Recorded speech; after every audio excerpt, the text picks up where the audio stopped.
191e épisode des Technos. L'année se termine peu à peu, vous l'avez remarqué sans doute. Il y a de moins en moins d'actualités, quoique mes chroniqueurs, je pense, ont trouvé 2-3 trucs à vous dire une fois de plus cette semaine.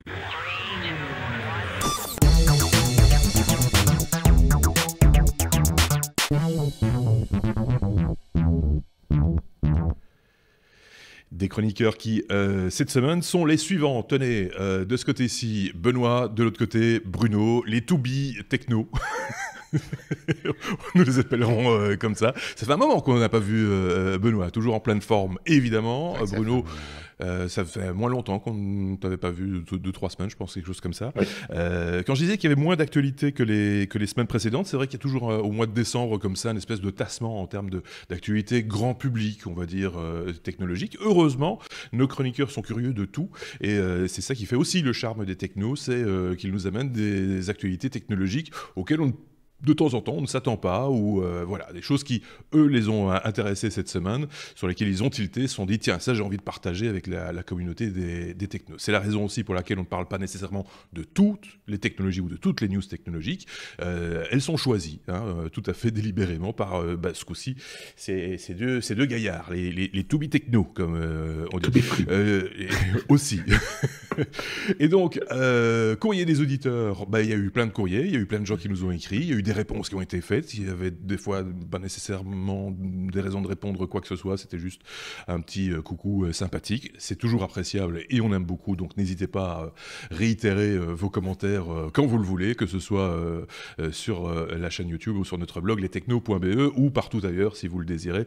On suit ça, on scrute tout ça, les réseaux sociaux, Twitter, Facebook et tout, donc il n'y a aucun souci. Puis n'hésitez pas également les petites étoiles sur les applications de podcast et puis les pouces sur YouTube. C'est notre seul salaire, je tiens à le préciser, nous ne gagnons pas d'argent avec ça, notre seul salaire c'est d'être de plus en plus nombreux de semaine en semaine. Est-ce que j'ai bien résumé tout ça? Je suis déjà épuisé moi, je pense que voilà, je vois des pouces levés de tous les côtés, ils ont le son, ça va venir, vous inquiétez pas, on va les entendre, d'ailleurs on commence tout de suite. Avec évidemment notre abécédaire classique. C'est comme ça que nous procédons chez les technos. A comme Airbnb. Je pense que c'est Benoît qui s'y colle pour cette première news concernant de nouvelles constructions. C'est ça, hein?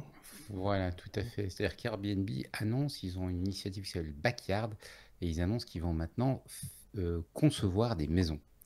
Alors, c'est pas encore pour tout de suite, c'est pour 2019, parce que tu le disais à l'instant, l'actualité technologique 2018, ça se calme un petit peu, parce que voilà, ils sont en train de faire les ventes, donc ils sont pas en train d'inventer des nouveaux trucs. Et puis en même temps, tu as les annonces qui arrivent pour 2019, et c'est là m'a un petit peu, elle m'a intéressé. J'ai trouvé que c'était un changement intéressant pour Airbnb. Donc Airbnb, c'est ce site sur lequel tu peux mettre un bien en location. Par exemple, tu pars en vacances, ta maison est vide, tu la mets en location et tu as quelqu'un qui va le louer pendant quelques temps. Mais tu as aussi beaucoup de personnes qui s'installent pour faire de la location semi-pro ou professionnelle dessus, donc qui parfois s'achètent un petit appartement, parfois aménagent une partie de leur maison pour pouvoir accueillir des gens, donc un petit peu style gîte, hébergement à la maison, etc. Et Airbnb s'est rendu compte que, comme ils le disent, la manière dont on conçoit les maisons, elle n'est pas vraiment adaptée pour ce genre de choses. Et donc, ils ont cette idée ils ont un studio qui réfléchit à comment on pourrait faire évoluer la construction. Et ils sont en train de réfléchir justement à des nouvelles constructions qui intégreraient dans la conception l'idée qu'on va mettre une partie du bien ou tout le bien en location. Et leur idée est apparemment partie des retours de tous leurs utilisateurs qui leur disaient, voilà, j'ai changé ça dans la maison pour la rendre plus attrayante pour les visiteurs, j'ai mis ce genre de choses, etc. Et donc, ils veulent un peu accompagner ce mouvement-là. Alors là, c'est un peu du teasing. Les vraies premières présentations, on les verra en 2019, l'an prochain.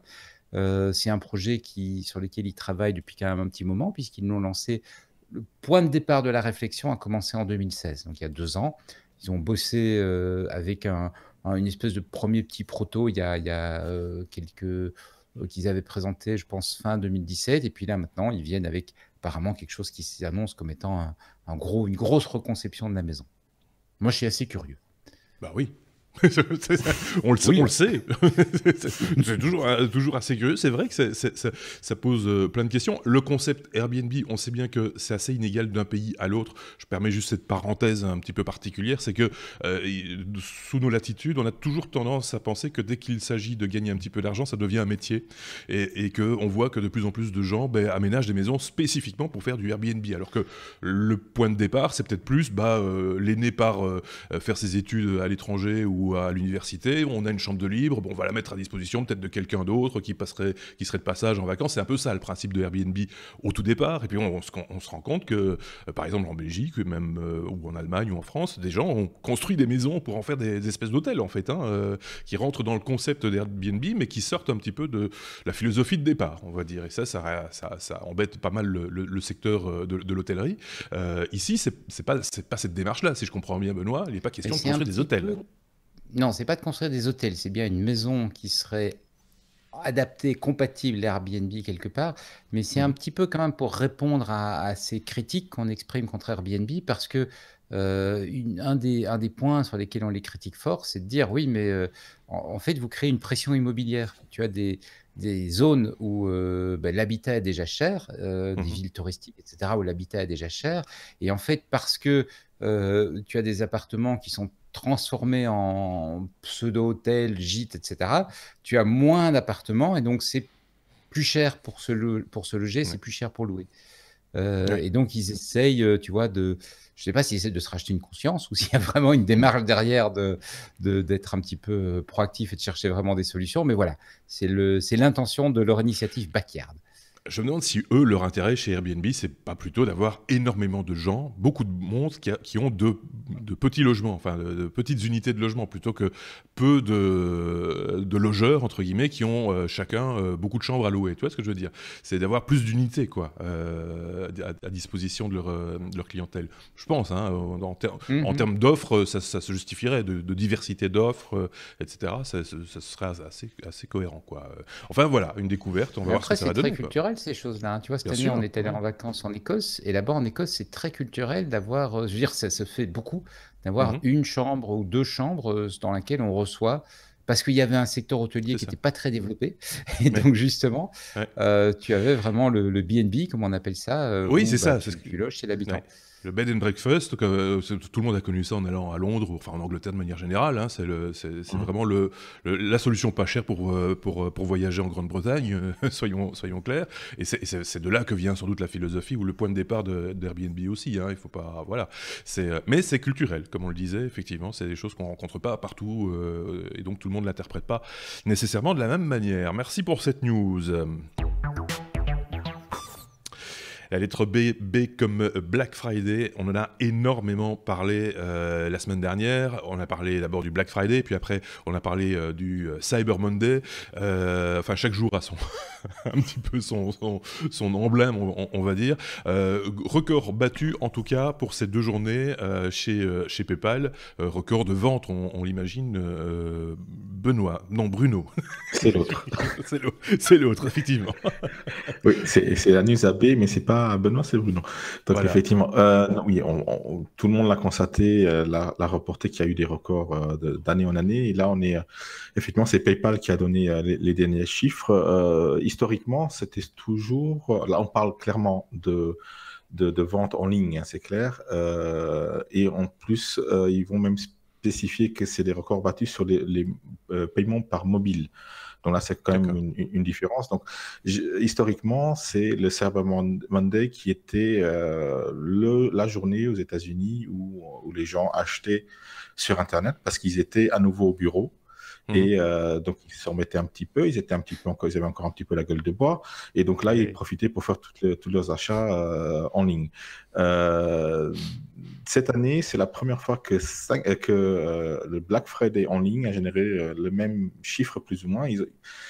Tant le Black Friday que le Cyber Monday a généré sur mobile plus d'1 milliard de dollars de chiffre d'affaires. Donc, ce qui est quand même énorme. Et il y a une augmentation d'à peu près 42-43% par rapport à l'année passée. Donc, ce qui est quand même assez intéressant.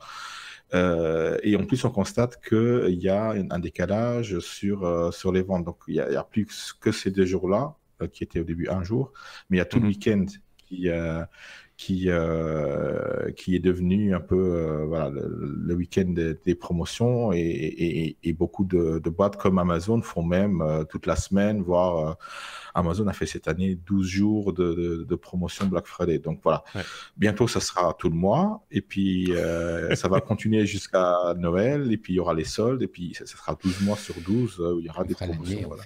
C'est toujours on fera l'année, voilà. Et puis après, c'est les soldes. C'est ça. C'est ça. Exactement. Et, il y a deux fois les soldes.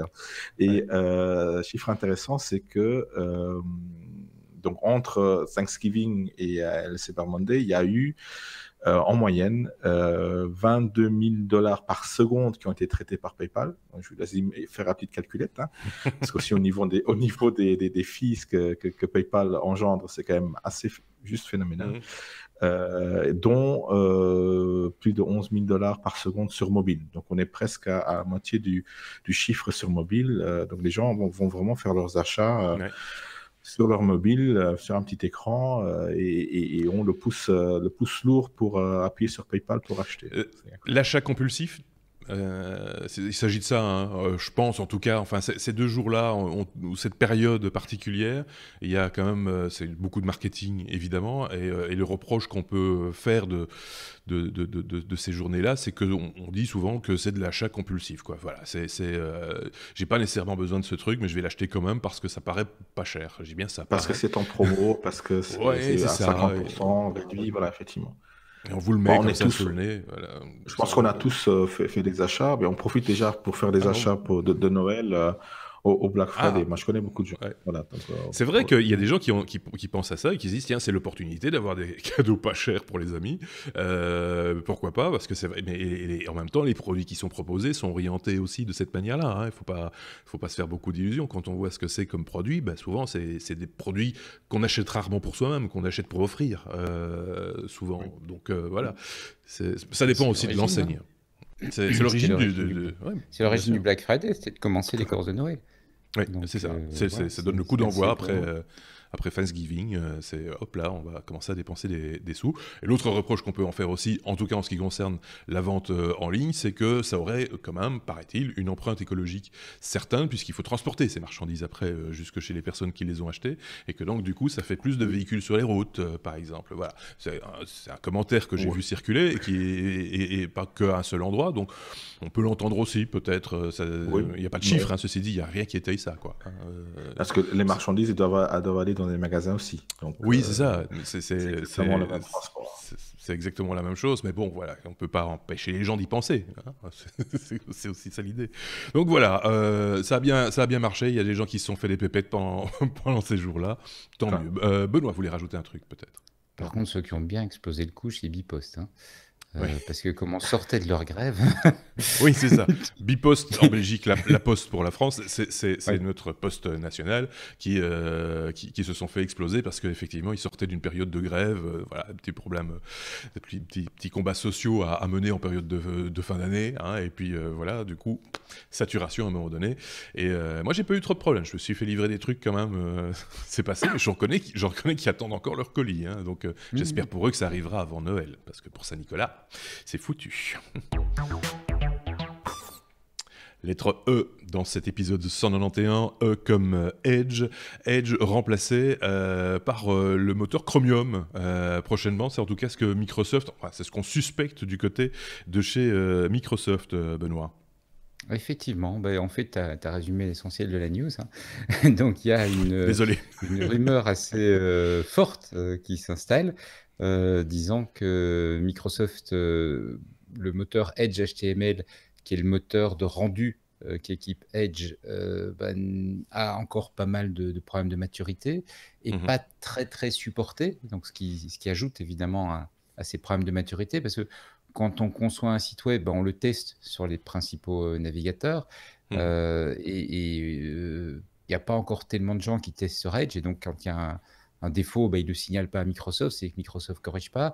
Et de la même façon, eux ne cherchent pas une solution pour un petit peu contourner le défaut. Et donc, en final, Edge a un petit peu de mal à trouver sa place. Il est toujours derrière Internet Explorer en termes de part de marché, même si des parts de marché, heureusement d'ailleurs, d'Internet Explorer continue à piquer sévèrement du nez. Et donc, la solution que Microsoft aurait trouvée, c'est d'adopter Chromium, le moteur de rendu de Chrome, qui lui-même a été forqué à partir du moteur de rendu de Safari. Oui. Qui lui-même est un fork du moteur de rendu de KHTML, le navigateur de KDesktop. C'est WebKit. Enfin, oui, tout à fait. Oui, non, mais K machin, c'était l'interface sur Linux. Oui, c'est ça. Oui. L'origine. Enfin bref. Peu importe, oui. On a deux éléments. Donc, il y a d'abord un certain nombre de bruits qui circulent, et puis on commence à voir apparemment des commits des équipes de Microsoft sur le repository Chromium. Donc, ce qui indiquerait qu'il y a des choses qui se font. Alors, c'est pas très clair parce que ces commits pourraient s'expliquer simplement comme étant, tu vois, un petit accord de partage de techno ou des choses comme ça pour aider Chrome à mieux supporter certains environnements, mais il y a des choses qui sentent, comme on dit, il n'y a pas de fumée sans feu. Donc, la prochaine version de Windows pourrait nous proposer peut-être toujours Edge, donc en termes d'interface, la même forme, mais avec un moteur de rendu différent. Il y en a un qui ronge son frein, de ce côté-ci plutôt. Je vois Bruno dire j'ai un truc à dire. Il y a juste la confirmation de Microsoft qui vient de tomber. Voilà. TechCrunch, donc un site de news américain, vient de confirmer effectivement que Microsoft va utiliser Chromium, non seulement sur Windows, mais aussi porter Edge sur Mac. Donc, parce que leur argument, c'est effectivement, comme Benoît l'a dit, qu'il y a très peu de développeurs qui le testent. Qui testent Edge avec ce moteur, enfin l'ancien moteur, et surtout beaucoup de développeurs travaillent sur Mac, donc ont eu des problèmes à tester et ne voient pas l'intérêt de tester ça sur la plateforme Windows. Donc. J'ai entendu dire que Edge changerait de nom aussi pour l'occasion, s'appellerait Anaheim, qui est le nom d'une ville américaine, si je dis pas de bêtises. C'est une confirmation chez TechCrunch? Ça, ils ont pas parlé. C'est le nom de code, ça. Ça ne sera pas nécessairement le nom commercial, mais ça pourrait rester effectivement comme ça pourrait le rester, effectivement. Ok, bon, une unification, c'est aussi bien pour les développeurs web, d'avoir à un moment donné, enfin les designers en tout cas, à mon avis, quelque chose d'assez équilibré. Microsoft va forquer Chromium à un moment. Tu vas avoir le même phénomène que Google qui, pendant un temps, a collaboré avec Apple sur Safari. Donc, ils faisaient le moteur de rendu WebKit ensemble. Et puis, à un moment, Google a voulu forquer parce que, voilà, ils sont quand même concurrents. Et donc, à mon avis, à un moment, tu vas avoir un fork. Ceci étant, c'est vrai que comme la base reste la même, la compatibilité entre Safari et Chrome est souvent assez élevée parce qu'ils ont quand même grosse partie du même ADN, on va dire. Et par exemple sont plus proches que Mozilla et donc plus d'ADN commun. Ok, bon Bruno. Juste précision, c'est quand même aberrant de voir un standard qui est interprété de différentes manières. Qui a priori, toujours été comme ça. Si vous lisez un livre, vous le lisez normalement de la même manière. Pourquoi le lire d'une autre manière? C'est juste ma petite remarque. Oui, mais c'est vieux comme le web, cette histoire-là. En tout cas, vieux comme les navigateurs. Il y a un truc de base très simple qu'il faut comprendre, c'est que tous les développeurs n'écrivent pas les mêmes bugs. Déjà. Donc, déjà... c'est ça. C'est humain, en fait. Déjà, il y a la compatibilité, là. C'est vrai, c'est l'aspect humain de la chose. C'est pas les mêmes personnes. C'est pas les mêmes développeurs. Donc voilà, autant le savoir. Et c'est un truc à suivre aussi, évidemment, parce que c'est des usages quotidiens. On a tous besoin d'un bon navigateur et d'avoir quelque chose de fiable entre les mains. Donc c'est intéressant de le savoir et de le suivre, effectivement. Oui. On va faire un voyage en Égypte. I comme n'importe quoi. I comme Ibis. C'est les hôtels Ibis. Tu vas encore parler hôtellerie, c'est ça? Les hôtels Ibis. Tout à fait. C'est ça. Oui. Donc les hôtels Ibis en Suisse viennent de lancer un nouveau service qui s'appelle Relax We Post.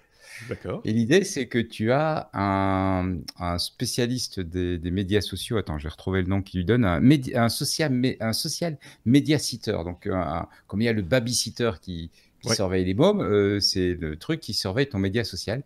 Et donc, quand tu arrives à l'hôtel, finalement, tu veux te relaxer, tu veux profiter du bon temps, tu veux visiter, je pense que c'est Genève et une autre ville suisse, je pense que c'est Zurich. Oui, voilà, Zurich et Genève. Donc, tu veux visiter Genève ou Zurich, tu veux aller un petit peu voir la nature autour, tu veux manger du chocolat, enfin bref, tu veux profiter de la région. Et tu dois quand même mettre à jour ton Twitter, ton Instagram, ton Facebook, etc. pour montrer combien tu passes des bonnes vacances. Ça te gâche les vacances de faire ça. Eh bien, heureusement, Ibis a pensé à toi. J'ai pas encore les détails exacts de comment ça marche, mais l'idée semble être que tu donnes tes codes, tes identifiants au social media sitter et il va poster pour toi de l'actu. Dans la petite vidéo de présentation, on a l'impression que la personne fait un certain nombre de photos de toi en site pour essayer de, voilà, tu vois, montrer je suis à Genève, la fondue, elle est vraiment super, etc. etc. C'est le selfie stick humain, en fait. Voilà. Mais il poste aussi. Il poste, il répond, il entretient un petit peu ton réseau social. Quelque part, ça peut avoir un intérêt, avoir un community manager individuel, entre guillemets. Quand tu as une grosse communauté, et sur Instagram, il y a quand même des gens qui sont très suivis, etc. Finalement, ça peut peut-être avoir un sens. Je ne dis pas que ça n'a pas du sens, je trouve l'actu amusante quand même. Oui, c'est vrai que on tourne en boucle sur ce truc-là. C'est une mise en abîme tout à fait particulière. Mais bon, voilà, maintenant, il y a peut-être des gens... Alors, sur le site, j'ai été voir, parce il y a le site relaxwepost. Je sais pas quoi.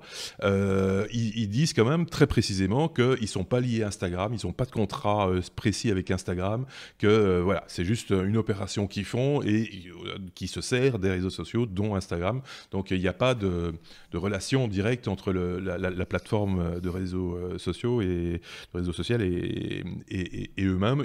Comme ça, ils se dédouanent quand même un petit peu aussi de ce qui sera publié, j'imagine. Donc voilà. Là aussi, quand vous regardez des photos sur Instagram, posez-vous la question de savoir si c'est bien, si c'est quelqu'un qui a été encadré. Je me demande s'ils rajoutent pas un logo Ibis quelque part. Enfin, à un moment donné, ils font quand même de la promo pour leur crèmerie, quoi. J'imagine. C'est un peu ça l'idée, quoi. Donc voilà, c'est malin. Il va y avoir des tags Ibis un peu partout. C'est assez demandé parce que le service est déjà bien. Peut-être un emploi de demain. Un emploi de demain. Social media. Comment t'appelles ça, sitter social media Social media sitter. Voilà, d'accord. Peut-être un nouveau métier qu'on vient d'inventer à la faveur de cette promotion un petit peu particulière. Bruno, tu voulais rajouter un petit truc ou... Non, pas vraiment. Non, voilà, parfait. Lettre suivante. M comme musique. On n'en parle pas souvent de musique dans les technos, j'ai remarqué ça. Mais ici, on parle évidemment de l'aspect technologique, donc la musique en streaming. Apple qui s'allierait. Alors ça, j'ai vu se passer cette news, j'ai pas creusé la question, mais j'ai trouvé ça un petit peu surprenant. Apple qui finalement s'allierait avec Amazon. C'est qui en parle? Je sais plus maintenant. C'est toi, Bruno. Oui, tout à fait. Oui, non, c'est effectivement ça a été annoncé par Amazon que donc le service de streaming d'Apple, Apple Music, sera disponible à partir du 17 décembre, donc très bientôt, sur les enceintes avec l'assistant vocal Amazon, donc Alexa. Donc on pourra, comme on peut déjà le faire avec Spotify et d'autres, maintenant le faire pourra le faire avec Apple Music. Ce qui est un peu bizarre parce qu'ils ont eux-mêmes leur propre device de streaming, hein, les HomePod. Mais à mon avis, c'est juste parce qu'ils n'ont pas assez de chiffre d'affaires généré par Apple Music. Ils font quand même 10 milliards de dollars par an de chiffre d'affaires, ce qui est quand même pas mal. Mais c'est encore très très loin des grosses pointures comme Spotify qui fait un peu plus. Hein. Donc voilà, ils veulent avoir des chiffres. Ils sont encore trop dépendants des ventes des iPhones. Donc probablement qu'ils veulent avoir augmenté ce chiffre d'affaires-là. Et ils prennent la base d'enceintes connectées la plus grande, qui est celle d'Amazon. Donc mais qui eux-mêmes aussi ont leur propre service de musique. Donc ça commence à être un petit peu... voilà, on n'a plus le choix, on ne va pas dire on va prendre telle enceinte parce que j'ai tel service de musique, mais on aura le choix, ce qui est bien pour le consommateur finalement. c'est bien pour le consommateur, mais ça devient très trouble, hein, enfin, pour s'en sortir dans tous ces services. Alors, d'un côté les devices, de l'autre côté les services. Tu vois, ça commence. Le jeu est enfin, c'est pas limpide, quoi. C'est pas clair. Ça doit pas être facile pour le consommateur qui se lance, entre guillemets, qui tout d'un coup va quitter son vieux poste de radio pour un système et quoi choisir et à quel prix, etc., etc. On a déjà parlé avec Bruno de Sonos, par exemple. Hein, on avait parlé d'autres systèmes avec Marc, si je ne dis pas de bêtises, il y a déjà quelques temps de cela. À un moment donné, c'est un vrai casse-tête. On voit vraiment que toutes les marques, tous les systèmes vont essayer d'intégrer le maximum de services. À part ceux qui ont vraiment des problèmes de concurrence entre Apple et Google, on va très difficilement voir une convergence. Mais même, on parle de Sonos qui intègre maintenant Alexa, va intégrer dans quelques semaines Google, donc l'assistant de Google aussi. Donc là, effectivement, les fabricants d'enceintes connectées se doivent d'intégrer le maximum. Et Amazon, c'est sa démarche, c'est son plus, de dire, voilà, je veux avoir le maximum de services de streaming sur mes devices. Après, Apple joue le jeu parce qu'ils ont besoin fatalement d'avoir des consommateurs qui ne sont pas forcément liés à leur écosystème. Parce que jusqu'à présent, les consommateurs d'Apple Music étaient quand même liés à l'iPhone, au Mac, aux iPads. Donc là, ils vont, pour la première fois, je dirais, aller chercher des consommateurs qui, a priori, ne sont pas des consommateurs Apple historiques. Naturel. Avec le consentement d'Amazon, c'est qu'il y a un double intérêt, hein, sinon ils ne le feraient pas. Il faut être clair aussi. Il faut voir aussi que l'offre musicale, puisqu'on parle de musique essentiellement, hein, là, c'est pas tellement le fait d'avoir un device qui répond avec une intelligence artificielle telle qu'Alexa ou autre, c'est aussi d'avoir une offre musicale cohérente, de qualité, exhaustive, etc. Et là aussi, c'est des fois un casse-tête pour les gens pour se dire mais qu'est-ce que je vais utiliser et qu'est-ce qui va me satisfaire à un moment ou à un autre, quoi. Je sais pas si Benoît, si tu es un peu client toi, de tout ce qui est musical, etc. Je pose la question. Je suis pas Apple Music, mais parce que je consomme pas tant de musique que ça, que j'ai jamais vu l'intérêt d'un service de streaming. Mais c'est vrai que j'achète de la musique sur iTunes, sur l'iTunes Store, parce que c'est facile, comme c'est dans l'écosystème Apple et que je suis de peu près complètement dans l'écosystème Apple. T'es encore sur le modèle de l'achat. Je suis encore sur le modèle de l'achat, effectivement. Ouais, tout à fait. Parce qu'en final, ce que je trouve, c'est que soit j'écoute la radio et comme ça je me pose pas de questions et j'ai la musique qui est là, soit c'est quelque chose que j'aime bien et que j'ai envie de pouvoir réécouter, et là du coup j'ai l'envie de posséder, tu vois. D'accord. Mais t'en es pas. C'est pas comme pour les livres, le besoin de posséder l'objet, le CD. Mais pour les livres, je te rappelle que je dis quasiment en e-book, donc. C'est vrai. Pas non plus. En le disant, je me suis dit, tu dis une bêtise énorme, mais non, mais on sent, il y a encore des gens qui ont besoin. Oui, tout à fait. Ça peut se comprendre de posséder l'objet pour la pochette, pour ce qui est marqué dedans, pour les paroles, peut-être, je sais pas. Alors que tout se trouve sur Internet, hein, soyons clairs. Mais voilà, c'est le besoin de posséder l'objet, d'où d'ailleurs aussi sans doute à un certain niveau la recrudescence des ventes de vinyle, hein, de disques vinyles, où les gens n'ont pas nécessairement de platine, de vieux tourne-disques comme on disait, pour les écouter, mais posséder l'objet a son importance. Voilà. Et tu vois qu'il y a des produits qui sortent pour répondre à ce besoin. J'aime bien regarder un YouTuber qui s'appelle Techmoan, qui est un Anglais qui teste du vieux matériel, souvent des trucs un peu tordus, et des formats, donc il remonte sur des vieux formats de cassettes dont tu n'as jamais entendu parler, etc. Et puis parfois des nouvelles sorties, et tu vois que certains des objets qu'on sort maintenant sont vraiment des objets où à la limite la musique est totalement secondaire, parce qu'on voit bien tu vois bien que l'objet n'est pas fait pour qu'on écoute la musique, quoi. Tu vois bien que c'est fait pour être joli, pour être impressionnant, pour être un truc qui te donne du plaisir dans l'objet, mais pas dans l'expérience, pas dans l'expérience. C'est ça. Ouais. Enfin voilà, c'est un marché, c'est des choses. C'était l'occasion d'un petit peu en parler, puisque. Oui, c'est ça, mais enfin, c'est quand même l'occasion d'en parler, parce qu'on n'a pas souvent l'occasion de parler musique dans ce podcast, donc autant saisir cette opportunité offerte par Bruno d'en toucher quelques mots. S comme Skype, service que chez les technos nous utilisons de moins en moins, ou voire quasiment plus. Donc je tiens à le signaler au passage. Skype, pourtant, ça pourrait nous permettre de faire un podcast international, puisque les sous-titres, dont on avait déjà parlé il y a quelques temps, me semble-t-il, ben là, ça semble devenir... ça s'est rentré, entre guillemets, dans les usages de Skype. Bruno, c'est Bruno qui en parle. C'est moi. C'est fait... Oui, Skype, on l'utilise de moins en moins chez nous, mais il est quand même encore fortement utilisé. Et oui, du coup, évidemment.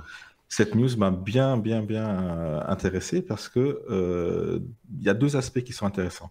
Le premier aspect, c'est que donc ils vont intégrer la fonctionnalité de sous-titrage automatique. Donc vous parlez à un interlocuteur, cet interlocuteur-là voit des sous-titres qui sont générés en temps réel par une intelligence artificielle.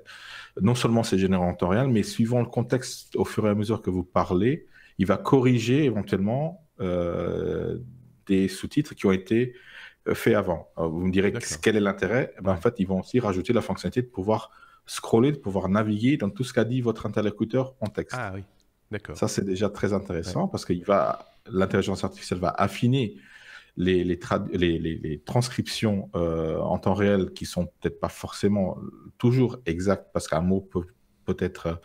enfin, une phonétique peut avoir deux mots, hein, ce qui peut être deux sens. Deux sens. Rajouter à cela, ils vont coupler le moteur d'intelligence artificielle qui va faire les traductions.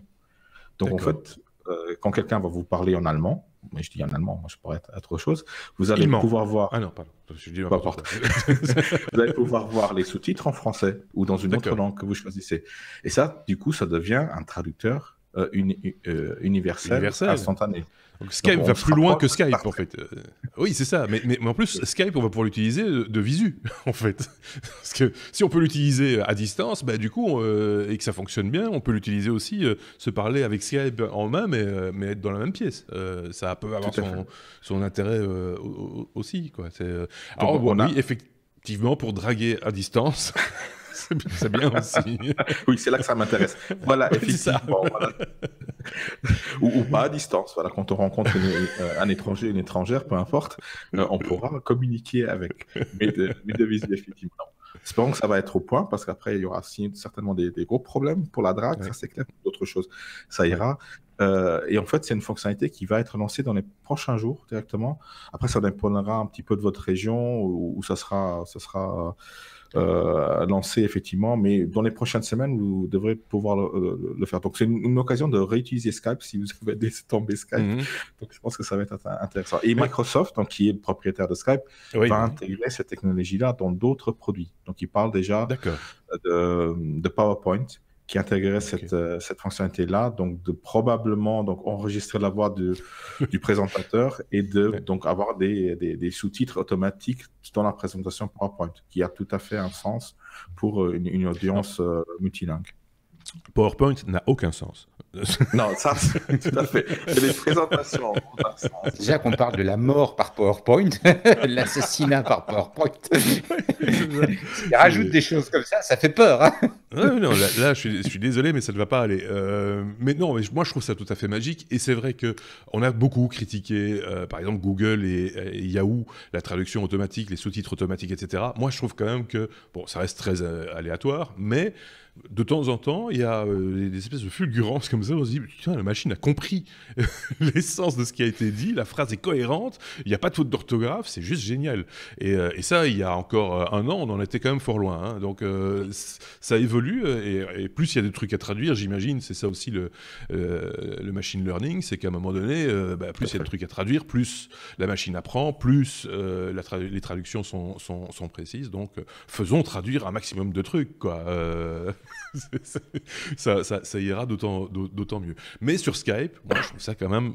Enfin, il faut le tester, quoi. C'est à l'occasion, on fera une conversation, puisque tu parles très bien, tu l'as démontré hors micro il y a quelques minutes, tu parles très bien allemand et luxembourgeois, donc on pourra faire et d'autres langues, effectivement, tu fais bien de le préciser, et on pourra faire comme ça des dialogues de sourds. Juste une précision, il y a une vingtaine de langues que ce traducteur de Skype intègre pour l'instant, donc D'accord. c'est déjà pas mal. Mais après, il y a Ouais. des langues qui sont toujours peut-être très difficiles à traduire, qui ont tout à fait une autre structure Oui, de phrases qui vont être traduites forcément mot à mot, mais après, l'intelligence artificielle pourra donc corriger ces phrases suivant son contexte, suivant la conversation, est-ce qu'il aura un intérêt de suivi de la conversation, effectivement. J'y pensais il n'y a pas tellement longtemps. Le chinois, par exemple, tout le monde sait que c'est quand même une langue bourrée de nuances, pour nos oreilles, sont souvent imperceptibles. On se demande comment la machine va comprendre et traduire certaines phrases en chinois, non? C'est comme beaucoup de langues asiatiques, comme le thaïlandais, le chinois, il y a beaucoup de mots qui se ressemblent pour nous, Ouais. Ouais. occidentaux, parce qu'on n'a pas l'habitude d'avoir On n'a pas différentes le... intonations, Ouais. et longueurs de son, de phonétique. Mais une machine, elle, pourra Est très capable. facilement Ouais. distinguer ces intonations-là, comme un être humain peut le faire, qui est entraîné à écouter et à entendre ces langues-là. Je vais passer la parole à Benoît dans un instant, parce que je sais qu'il piaffe d'impatience de dire un truc, mais on avait parlé de ces machines qui écoutaient, qui étaient capables de dire si quelqu'un mentait, ou en tout cas de suspecter de mentir sur des inflexions de voix. C'est ce qui est quand même assez bluffant. Benoît. J'étais en Chine il n'y a pas très très longtemps. Et le truc, effectivement, là, c'est que personne ne Fantard. parle anglais. Non, mais attends, mais le truc, c'est que personne ne parle anglais.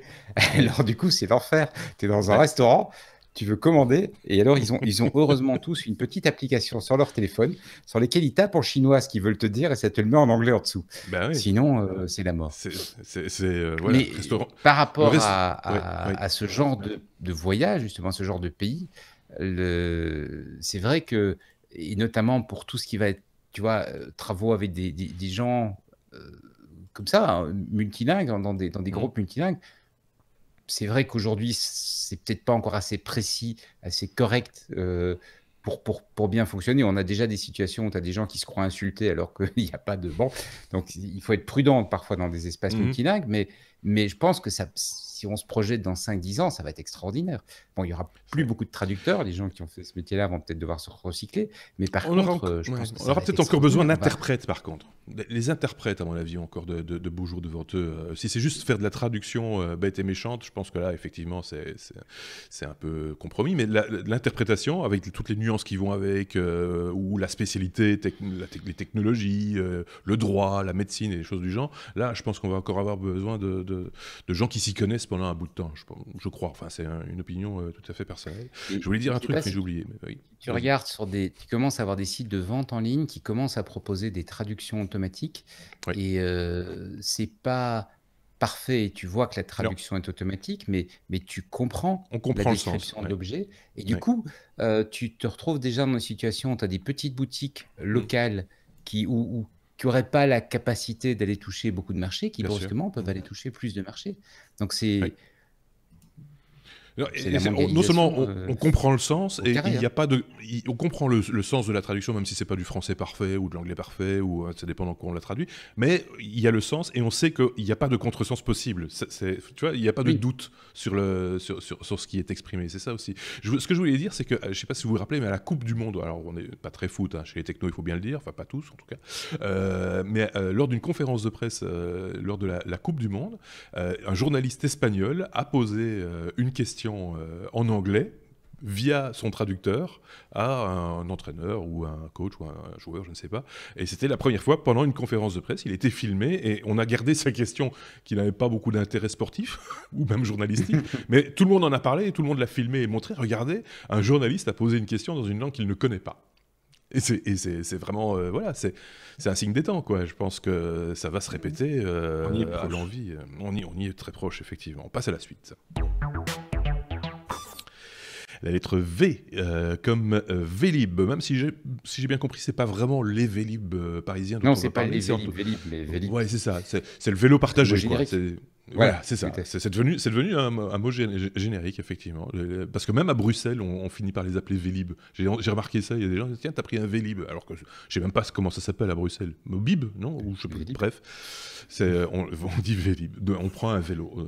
Bref, le vélo partagé, il y a un concept qui émerge et qui t'a fait tilter, Benoît. Voilà, et je pense que ça va amuser Bruno également. C'est une start-up qui s'appelle Zoov, Z-O-O-V, qui va bientôt lancer, qui est en train de lancer une solution de vélo partagé, donc type Vélib et toutes ces déclinaisons, mais avec l'idée une idée assez originale, c'est des vélos électriques. Et sur quoi ils ont surtout travaillé, c'est réduire la taille des stations d'accueil. Parce qu'en fait, c'est vrai que quand tu regardes un parking à vélo, comme tu vas avoir à Amsterdam ou quoi, où les vélos sont entassés les uns sur les autres, mais ça prend pas beaucoup de place. Et quand tu regardes les stations d'accueil des solutions type Vélib, ça prend pas mal de place parce que tu as la borne, tu as l'espace autour, etc. Et donc là, ils ont une idée de vélos qui s'emboîtent les uns dans les autres, un petit peu comme un jeu de Lego. Tu poses les vélos les uns contre les autres, ils s'emboîtent les uns dans les autres. Il y a une connexion qui se fait, qui, je pense, doit permettre la recharge. Je n'ai pas la confirmation absolue, mais c'est ce que je pense avoir compris. Je n'ai pas eu l'occasion de le voir, de l'essayer par moi-même. Et du coup, comme les vélos sont emboîtés les uns contre les autres, tu as vraiment vélo, vélo, vélo, vélo. Tu n'as pas de place morte entre les deux, tu n'as pas de place perdue. Et donc, ils peuvent mettre en fait 4 fois plus de vélos qu'une station. Ils annoncent pouvoir mettre 4 fois plus de vélos qu'une station Vélib classique sur le même espace. Donc c'est comme les caddies. On retrouve un peu les densités des vélos classiques, puisqu'ils annoncent 20 vélos sur une place de parking, ce qui est à peu près la densité d'une solution de vélo classique. C'est un peu comme les caddies dans les grands magasins, c'est qu'on prend le dernier vélo, quoi. Enfin le premier de la liste. On ne peut pas choisir son vélo dans le tas, parce que là, ça fout le bazar. Ou alors il faut louer 5 vélos avant d'obtenir le 6e. Oui, alors ça me fait évidemment poser la question, est-ce que les vélos vont être suffisamment robustes, parce qu'on sait que les vélos partagés sont quand même pas mal victimes de vandalisme. Donc c'est vrai que pour qu'ils s'emboîtent bien, il faudra qu'il n'y ait pas trop de vandalisme, j'imagine. Il risque peut-être d'y avoir des petits problèmes par rapport à ça. Mais bon, je suppose qu'il... Moi, j'y vois quand même, il y a cette contrainte-là, effectivement, parce que moi, régulièrement, je vois des vélos qui sont un peu, c'est scandaleux d'ailleurs, un peu vandalisés, la selle qui est partie, machin, etc. Même s'ils sont quand même conçus assez robustes, hein, il faut bien le reconnaître. Et donc, du coup, en termes de maintenance, pour les équipes de maintenance de ces machins-là, ils vont pas rigoler tous les jours, à mon avis, parce qu'il ne faut pas qu'il y en ait un dans la pile qui soit dégradé, il va falloir le remplacer ou le virer. Enfin, tu vois, c'est quand même... la logistique ne doit pas être triste hein, sur ce concept. Sont des vélos assistance électrique ou pas? Tout à fait. Oui, tout à fait. Ce sont des vélos assistance électrique et c'est une des raisons pour laquelle il faut les connecter pour pouvoir les recharger. Donc j'avais bien compris. Bruno. Oui, c'est dommage parce que Luxembourgville vient il y a une semaine de lancer leur vélo partagé à assistance électrique qui prennent beaucoup de place. Et ils auraient pu choisir ce système-là. Donc, c'est un peu dommage. Donc, effectivement, la problématique de l'usure, de problèmes, comme tu as dit, on prend le dernier caddie, on prendra le dernier vélo. Donc, il y en aura toujours qui seront presque neufs hein, dans les stations. Après, il y aura, oui, le vandalisme, ça. Je suis beaucoup tout ce qui est location de véhicules électriques en libre service. Il y en a énormément aussi. Il y a énormément de trottinettes en libre service maintenant. Et on a une grande problématique maintenant à Paris avec toutes ces manifestations des Gilets jaunes. Ils prennent les trottinettes électriques en libre service comme projectiles. Ils leur mettent le feu et ça devient des cocktails Molotov hein, parce que les batteries au lithium, pour rappel, oui, on en a déjà parlé. Effectivement. Et là, du coup, je me pose la question pour ce système-là, si un des vélos entre dans la chaîne a un problème de connectique, en fait, tous les autres vélos d'un côté ou de l'autre vont avoir le problème de recharge.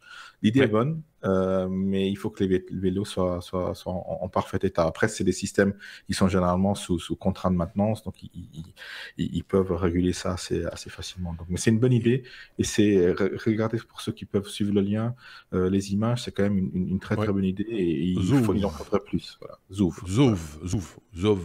Bref, le site est en français en plus. C'est une start-up française en plus, je pense. C'est une start-up française, oui, tout à fait. C'est par un des gars qui avait fait Wittings, tu sais, les solutions de produits pseudo-médicaux là. Oui, qui avait été tu dis comment tu dors et des choses comme ça. Oui, les bracelets connectés, des choses comme ça. Ok, bon. J'ai vu qu'il y avait une application aussi liée, il y a un système de tarification. J'ai vu ça sur leur site. Je suis passé très vite dessus juste avant qu'on enregistre. Et apparemment, ils ont un système de tarification un petit peu particulier en fonction du nombre de fois ou si tu pars avec plusieurs personnes, en communauté ou simplement ou tout seul. Enfin, voilà, il y a des choses à explorer et des idées surtout à aller dire pomper, mais c'est pas le mot, mais aller un petit peu découvrir. Et on peut s'ouvrir l'esprit aussi comme ça et dire tiens, c'est vrai, ça c'est un concept intéressant. On a entendu le chat de Bruno. Ça fait il se réveille. Il se réveille. Donc voilà, c'est un concept parmi d'autres, évidemment. Et à propos de l'encombrement des vélos, justement, on parlait de la Chine il y a quelques instants. Je voyais que c'était un véritable problème dans certaines villes chinoises. Le nombre de vélos déjà complètement endommagés, donc inutilisables, qui traînent le long des trottoirs, etc. Et les villes taxent maintenant les sociétés de location de vélos, enfin de vélos partagés, en fonction du nombre de vélos qui traîneraient dans les rues et qui sont obligés de ramasser pour les mettre à la poubelle parce qu'ils sont plus utilisables du tout. Et ça devient un véritable problème de société et d'environnement dans ces villes. C'est juste c'est l'excès complet, quoi. On parle du truc. En Chine, donc, il y a quelques semaines, sans vouloir dire quoi que ce soit. Il recommence, quoi. Et j'ai été bluffé par justement leur avance sur ce point-là. D'abord, ils ont des infrastructures qui sont vraiment bien faites avec des pentes, des pistes cyclables séparées du trafic qui couvrent vraiment. Et tu vois d'abord, ils ont un énorme problème de pollution. Hein. C'est une catastrophe. Et donc, tu vois que vraiment, ils sont en train de travailler pour diminuer la pollution dans les villes. Et donc, tu as systématiquement, en tout cas, là où j'étais à Hangzhou, Hangzhou, enfin, je ne le prononce pas bien apparemment d'après les Chinois. Non, là, parce que là, en fait, tu viens de dire poupée, en fait. Ou tuyau, ça dépend comment tu le prononces. Bon, ouais, tu as des pistes cyclables. Et ensuite, tu vois effectivement beaucoup de vélos et de petits scooters électriques en système partagé avec 4-5 applis qui entre guillemets se battent sur le terrain. Et du coup, c'est très pratique parce que tu vas n'importe où. Alors moi, je ne pouvais pas parce qu'il faut une carte bancaire chinoise apparemment pour pouvoir s'inscrire sur les applications. Mais tu arrives, tu vas n'importe où, tu as un vélo, tu débloques et tu pars, quoi. Ouais. Ils ont un autre souci aussi. Là où tu vas. Ils ont un autre souci aussi apparemment, après on fermera la parenthèse, c'est les gens qui privatisent le vélo partagé. C'est-à-dire que plutôt que de le laisser sur la voie publique pour que quelqu'un d'autre puisse l'utiliser, et pour s'assurer d'avoir un vélo le lendemain pour partir au boulot, ils le foutent dans leur jardin. Et donc on a la même chose à Bruxelles, avec certaines compagnies de voitures partagées, où les gens tout d'un coup perdent la tête et la gardent dans leur garage par exemple. Et donc forcément, du coup, plus personne ne peut y avoir accès, c'est un vrai problème, quoi. Donc il faut des fois faire un petit peu attention à ce genre de petits détails, entre guillemets. Donc voilà, mais ça, bon, on va tous apprendre, hein. C'est comme ça que ça va aller dans l'avenir, je pense. Voilà.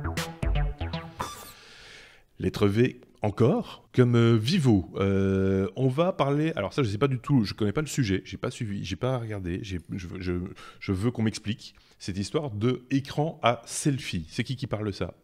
C'est moi qui parle de ça. C'est toi qui parle de ça. Concept, c'est un teasing qui vient d'être présenté par Vivo pour son nouveau smartphone, son prochain smartphone haut de gamme, le Nex 2. Bon, en soi, j'ai pas spécialement envie de m'étendre sur le téléphone, surtout que le teasing est encore un petit peu léger. Mais il y a une idée qui semble vraiment originale. Tu sais que sur tous les téléphones, tu as la caméra à l'arrière, celle qui sert à faire les bonnes photos, je veux dire, et la caméra frontale qui te sert à faire les selfies ou qui te sert à faire un Skype, comme on disait à l'instant, ou un autre système de FaceTime ou un système de vidéo partagée. Et évidemment, ça veut dire qu'il faut qu'il y ait une caméra dans l'avant du téléphone, et donc ça entraîne les petites encoches. Alors Vivo a une idée originale pour éviter les encoches. Plutôt que de mettre des téléphones sur les deux côtés, ils mettent des écrans sur les deux côtés. Donc tu as l'écran principal qui est un bon écran qui occupe complètement toute la surface sans encoche, et tu retournes le téléphone et tu as un écran plus petit avec une résolution plus basse qui te permet de te voir en utilisant la caméra principale et la seule caméra du coup, de te voir pour pouvoir faire vidéoconférence, selfie, etc., etc. Ce que j'adore, c'est que, alors pour la vidéoconférence, je veux bien l'entendre, mais le fait de se voir pour faire son selfie, pour être bien cadré, etc., moi ça me fait à chaque fois rire parce que le premier téléphone portable que j'ai eu et qui permettait de faire des photos, c'était un Sony Ericsson, et la caméra était d'ailleurs derrière un petit clapet, c'était un chouette appareil. Et pour pouvoir se viser, pour pouvoir faire des selfies, avant que ça s'appelle les selfies, hein, il y avait juste un petit miroir en dessous de l'objectif, tu vois.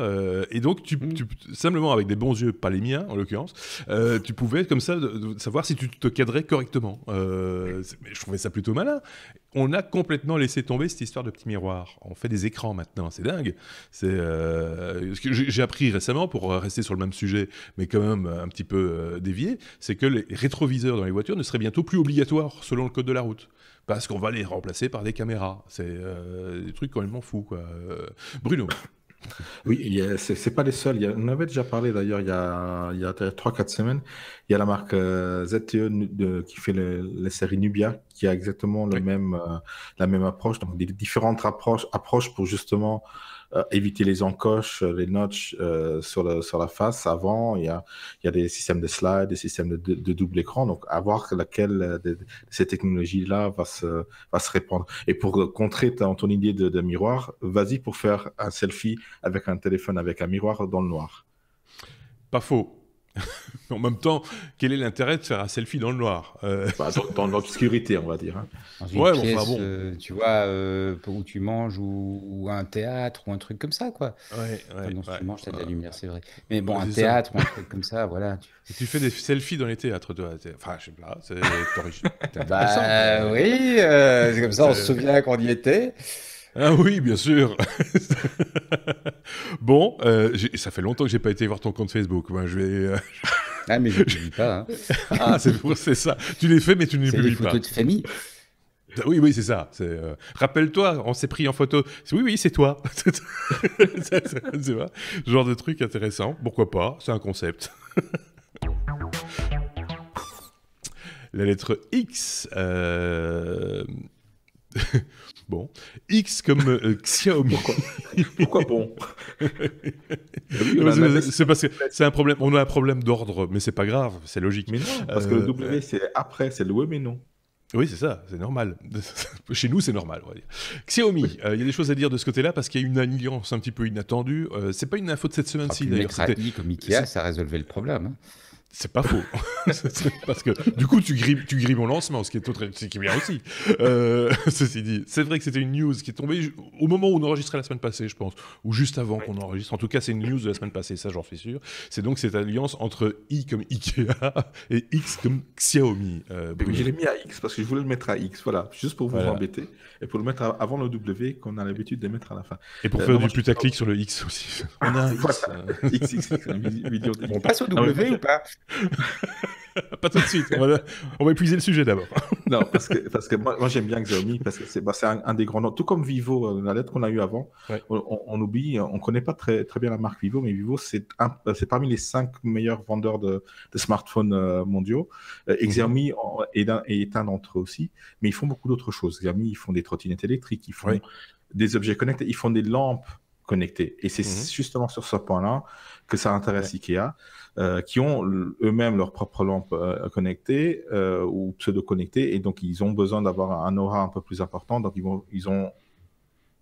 c'est Xiaomi qui a annoncé le partenariat donc, entre Ikea et Xiaomi, donc justement au début pour ces produits de lampes connectées, donc ils vont proposer probablement aussi dans les magasins Ikea ou intégrer la technologie dans leur propre développement. Ils ont fait des partenariats similaires, notamment par exemple, on en a parlé tout à l'heure avec Sonos. Donc Ikea vont intégrer la technologie Sonos dans leurs enceintes. Donc ils vont pas vendre des enceintes Sonos dans les Ikea, mais ils vont intégrer ça dans leurs produits. Donc probablement qu'ici ils vont intégrer la technologie développée par Xiaomi dans les produits développés de commun accord ou alors développés par eux-mêmes. Donc c'est plutôt dans ce sens-là que ça va aller, mais on voit effectivement aussi une convergence un peu on a parlé de l'hôtellerie tout à l'heure, maintenant on va parler d'immobilier, des meubles connectés et tout ce qui va avec la technologie de nos jours. On est en plein dedans, Alexa, les assistants vocaux qui contrôlent les lampes, la musique, même le streaming, voilà, tout ça. Plus basiquement, le chargeur sans fil, le chargeur par induction, intégré dans le meuble, dans le bureau, dans la table. Je pense qu'ils ont quelques solutions comme ça. Ils ont quelques solutions. J'ai moi-même des lampes de chevet avec voilà, un chargeur à induction qui est pratique, mais ils intègrent quand même dans ce là quand même un petit port USB type A, donc c'est quand même. D'accord. Enfin, si ça peut, au niveau design en tout cas, éliminer certains câbles disgracieux qui traînent sur nos meubles et derrière ceux-ci, qui font la joie des lapins, des chats, des hamsters et autres rongeurs, mais qui franchement sont pas sympas. Enfin, je veux dire, c'est des nids à poussière, voilà. Et si un gros vendeur, on va dire comme Ikea, peut se lancer sur cette piste-là, ça peut peut-être donner des idées à d'autres d'intégrer aussi de la domotique et de l'électronique dans le mobilier, pourquoi pas, hein, voilà.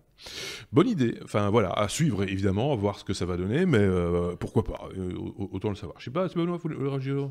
Non, pas une petite réaction? Non, mais... Il paraît que tu as été en Chine récemment.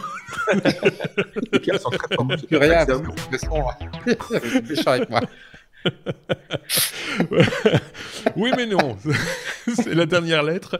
Le oui mais non, vous le savez, c'est le sujet fourre-tout. Enfin, on sait pas très bien où le mettre en fait. C'est ça le truc. On sait pas très bien si c'est technologique. En général, le fond est technologique, mais le résultat ne l'est pas toujours. Ici, on va parler de plantes avec notre botaniste bien connu. C'est moi. Bruno. J'ai exactement 2 plantes à la maison, dont une qui est massacrée par mon chat régulièrement. Et l'autre, c'est une plante Ikea. Et une plante Ikea, un bonsaï Ikea que j'ai acheté il y a une vingtaine d'années. Oui, et qui était en plastique. Non, pas du tout.